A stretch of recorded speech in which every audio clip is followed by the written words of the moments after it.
Hey friends, welcome back to the Big Talk Podcast. I'm your host, Tricia Brouk, founder of the Big Talk Academy, award-winning director, producer, and author.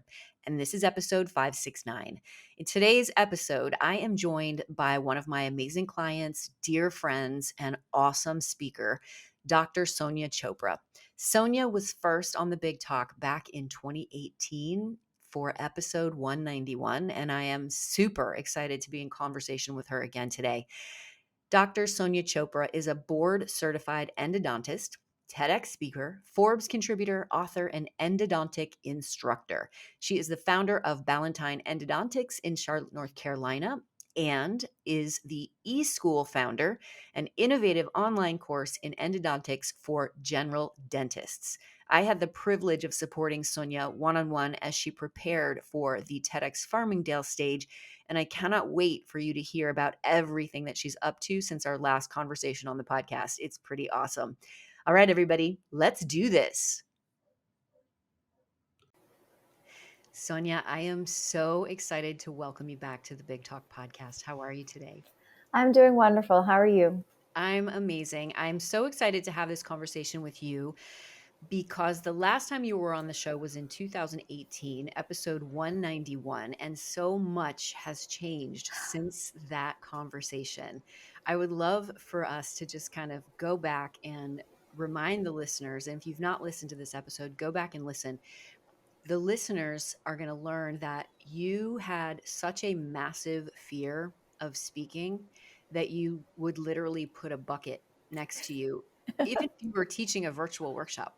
Yes. And now you are a sought after keynoter.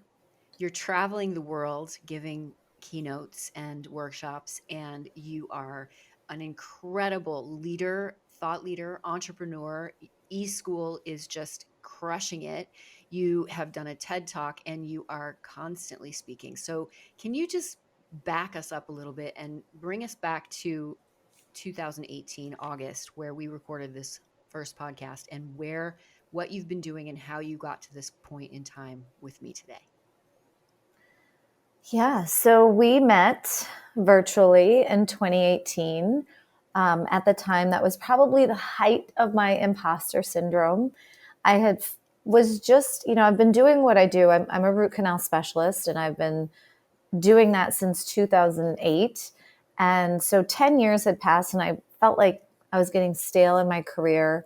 I felt like there was more that I could give.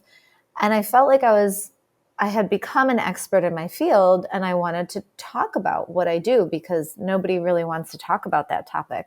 So number one, I felt like I didn't have a very sexy topic to talk about. Like, who wants to talk about getting a root canal except for me?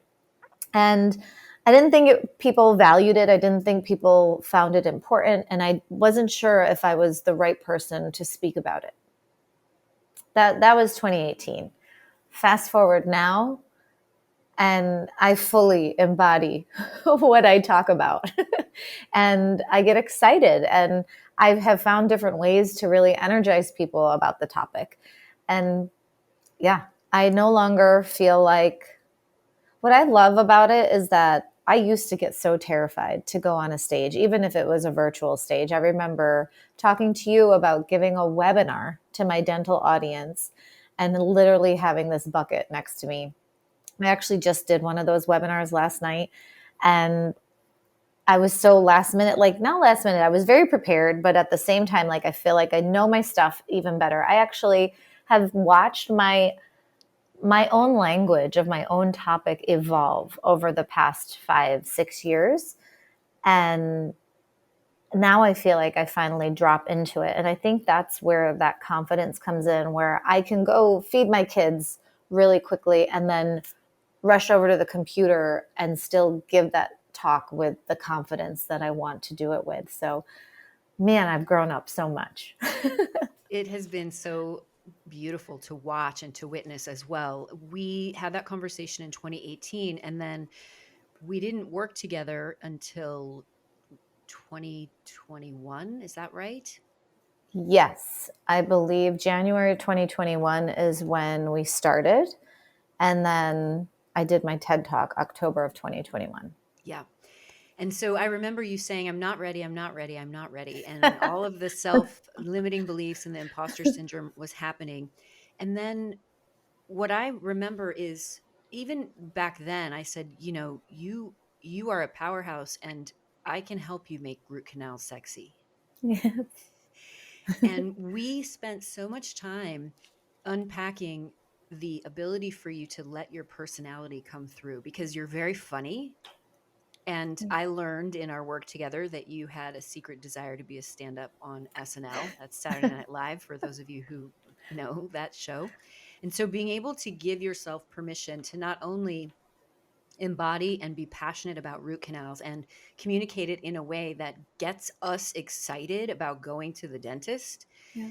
we were able to do that because you allowed yourself to be in full trust.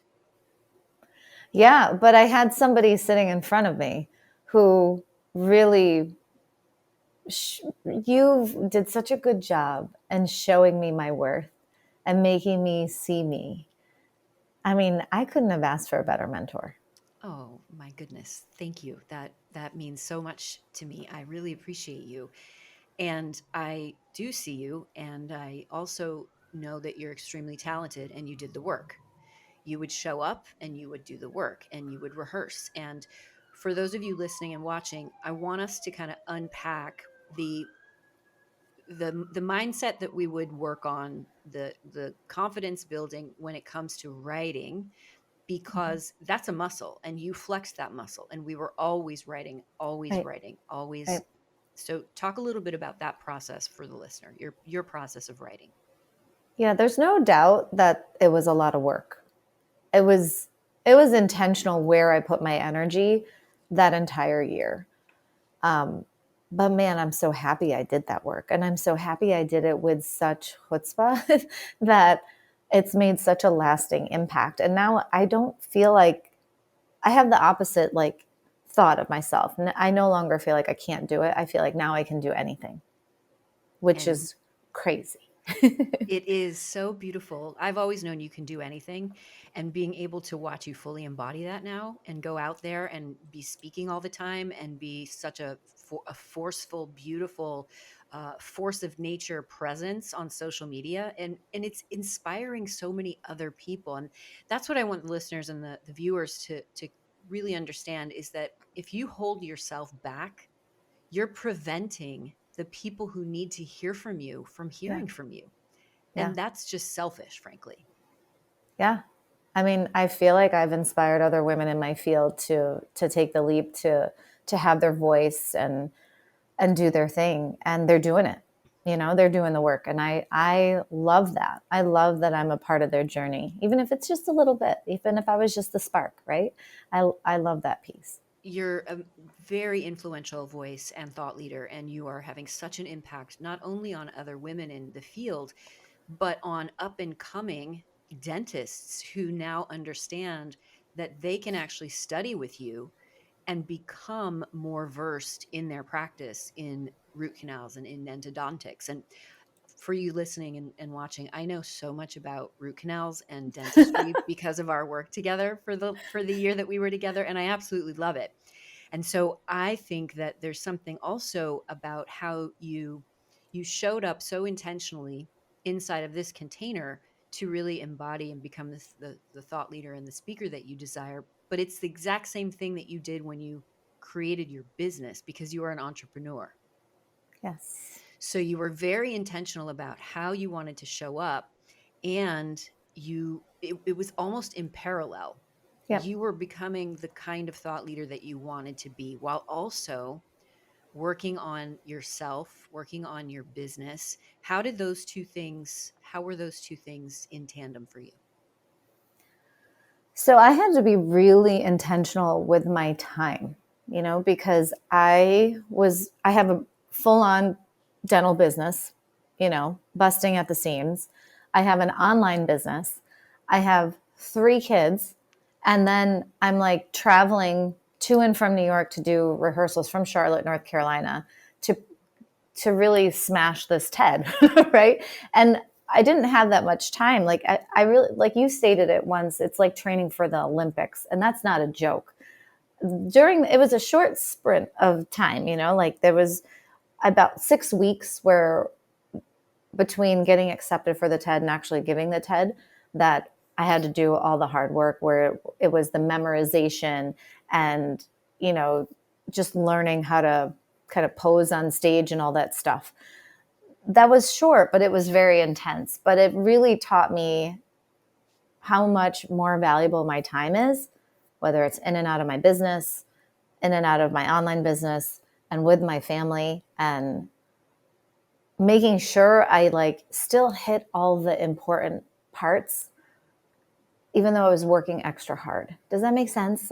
I didn't want to skip a beat with my family. I didn't want to skip a beat at anything. So I kind of got rid of all the BS and I really hyper focused on everything that was super important to me.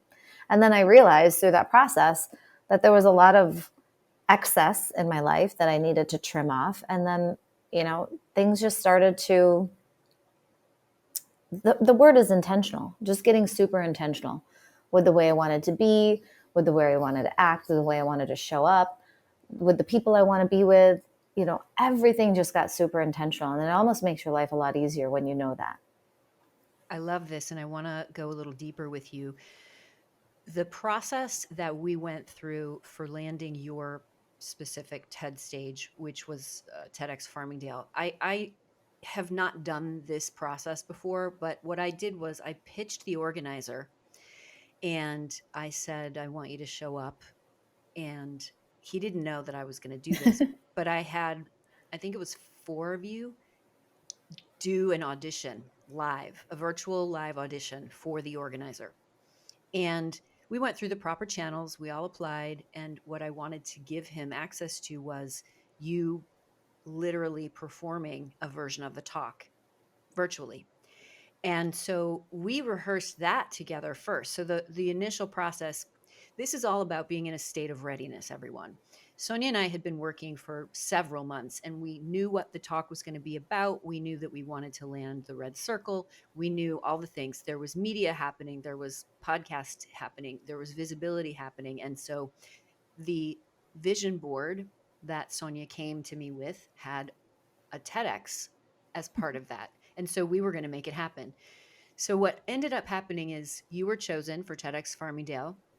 And like a intentional, influential voice and leader, Sonia says, I'm going to come to New York every weekend and rehearse with you in person.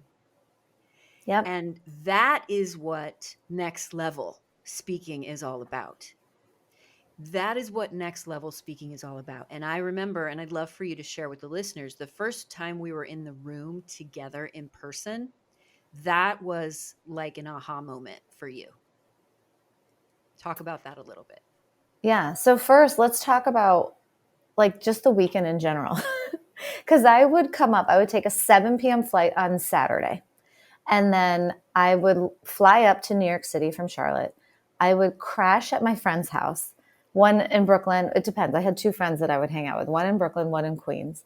And then I would wake up super early and I would meet you in the city and we would rehearse our butts out. And then I would get in a car and I would go back to the airport for about a 4 p.m. flight. And I would be back in Charlotte by 7 p.m. And I would be back at work on Monday. So I had time with my family Friday and Saturday for most of Saturday, get on a plane, do my thing, and come back and go right back to work.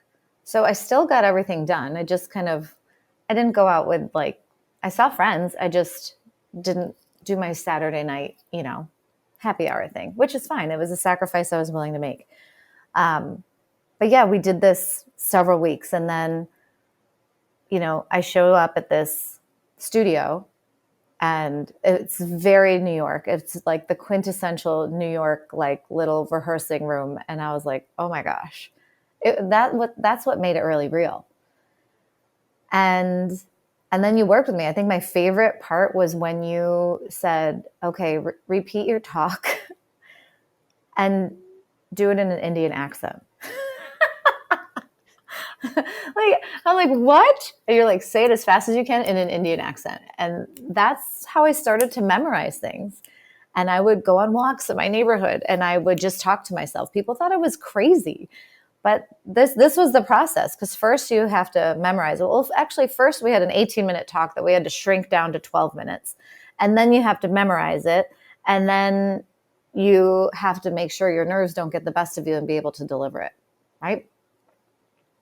And we had advancing the slides, which was highly choreographed, knowing Yes. exactly when you're going to move and why, knowing exactly how to deliver the lines so that you get the laugh. And I just want to highlight, I haven't had a chance to talk about how amazing I think you are in a while, because we haven't seen each other in a while.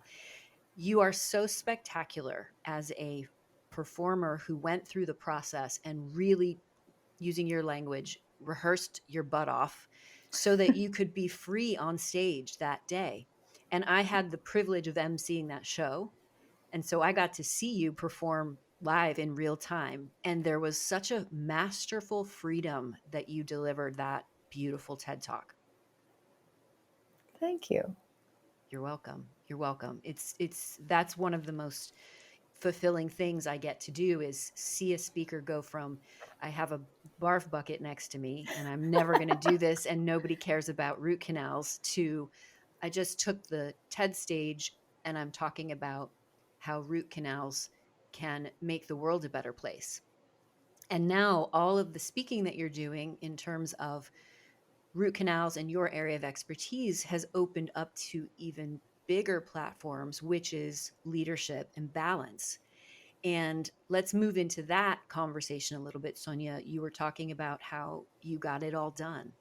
You've got 3 Mhm. kids, you've got a husband, you've got an online course, and you've got a practice and a huge team that you're managing. Yeah. So when you're talking about leadership and balance now, what can you share with our audience about how to master that? Because when you're a speaker, you have to master that. Yes. I mean, step one is really getting to know yourself first. I think self awareness has probably been my biggest shift in my leadership out of everything. And again, once I became aware of who I was as a leader, how I was showing up, how others were perceiving me, where I needed to play with my energies in that leadership role, things started to really shift for me. So self awareness is the biggest part. There were some great things about me. There's some not so great things about me. And I think that's something we talked about a lot. Um, and everybody has their shadows, everybody has their light. And I had to really learn how to embrace some of my shadows and really see how I could pivot some of the energy when I would hang out there and pivot it back into my light. And once I became self aware, there were definitely ways that I didn't want to show up, but I kept on showing up because of my triggers. And I realized that forgiveness is a big part of the process. So I forgave myself when I would continue to make the same mistake. But because of all that, I started to become super conscious of who I was and how I was showing up and how I wanted to continue to show up. And then that leads to intention. And then when you do that, you almost change your vibration. And then once you do that, you change everything around you. Hmm. I love that you bring forgiveness into the conversation. I think that that is a daily practice that we often forget about. And practicing self forgiveness and forgiveness of others is so freeing and empowering. Yep. That's been my whole journey. And I love to talk about it. And I think it's interesting. I thought in the end I was only going to be talking about root canals. And through this journey, through the evolution, I've realized that root canals is not the only thing I want to talk about. And this concept of leadership and almost understanding more of that feminine leadership is really where I'm starting to hang out now. Yeah, for sure. And for those of you listening and watching, we'll put Sonia's information in the show notes and she'll share at the end of the conversation where to find her. But she is an extraordinary keynote speaker. I can vouch. And also, in addition to being a powerful and incredible speaker that shares tons of value, she is amazing to work with. So you definitely want to hire Sonia to speak at your next event. I also want to talk a little bit about success and what comes with success. And the reason that I want to bring this up is I think it's so important for our listeners and our audience to be very, very conscious of the fact that when one becomes really successful, we often are faced with who our true friends are. And I would love for us to kind of have a conversation about how important it is to know who you are, to surround yourself with people that you can trust, to surround yourself with people who are going to lift you up. Because the bigger you become, the more successful you become, the more you're going to get unsolicited feedback, negative criticism, and or want people who you thought were your friends are going to behave in a way that's shocking to you. And I think that it's important for us to have this conversation. Yeah, it's funny because I started to go through that shift in my tribe. I think well before this journey started. I realized that I was pulling in the wrong people into my life. So those kind of I was shedding a lot sooner than this happened. And I think I started to really understand myself and who I wanted to be around before I started on this journey. But the journey definitely will take your energy. And so you have to make sure that you still save some of that energy for the people that you love, so that the people that you truly love, those really important people like your husband, your children, your parents, those core people, like, you just don't forget about them, because it can be really easy to kind of not get self-absorbed, but just kind of get stuck in what you're doing. So for me, I've really wanted to I've just come back to what's really, really important. And what's the core. It's not all this flashy glitz and glam for me. For me, it's making sure that my core is happy, because when my core is happy, then everything else falls into place. And again, like I said, it's almost when you realize who you are, when you go through that process of forgiveness and you become that conscious human, you vibrate differently, and you just automatically start to attract the right people into your life. Without question, I am a firm believer in that and attracting the right people. It's also important to realize for the listener and the viewer, when you are rising and becoming successful and becoming expansive and your vibration is increasing as well, it's okay to allow others to fall away. It's okay to move and to know that they can either rise up to meet you or they can fall away. And the reason I'm saying this is because I want everybody to be fully realized. I want everyone who is stepping into the role of being an influential voice to never be tethered by someone or something from the past as they grow and expand, because this is an incredible intentional transformation of self when you decide to step in the role of being an influential voice. And you are the perfect example of that, Sonia. Yeah. I lost a lot of people, but now I'm gaining so many more, and they're so much more fun and loving. I mean, they're so loving, right? And that's what you want. Well, and that's because you are able to bring in those people and you elevate and amplify and lift them up to rise with you. And that's what we can do together as a community. I love it. Amazing. Are you ready for some fast talk? Sure. Oh my gosh. Yes. Sonia, what's your favorite book?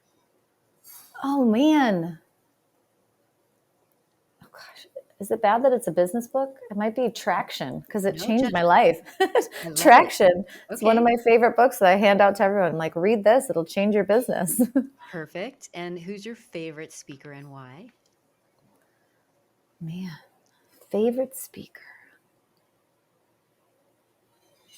I will have to say Brene Brown is one of the tops for me, because she hits so many topics that I don't think people would have ever started to think about if it weren't for her. Hmm. How do you memorize? I memorize by speaking really fast in an Indian accent. Let's unpack that for a second so our listeners have some context. When we were working together, you would often do an impersonation of your mother, which was hilarious and charming. And part of my rehearsal process with speakers is once you are memorized, then we do a lot of different things with that content.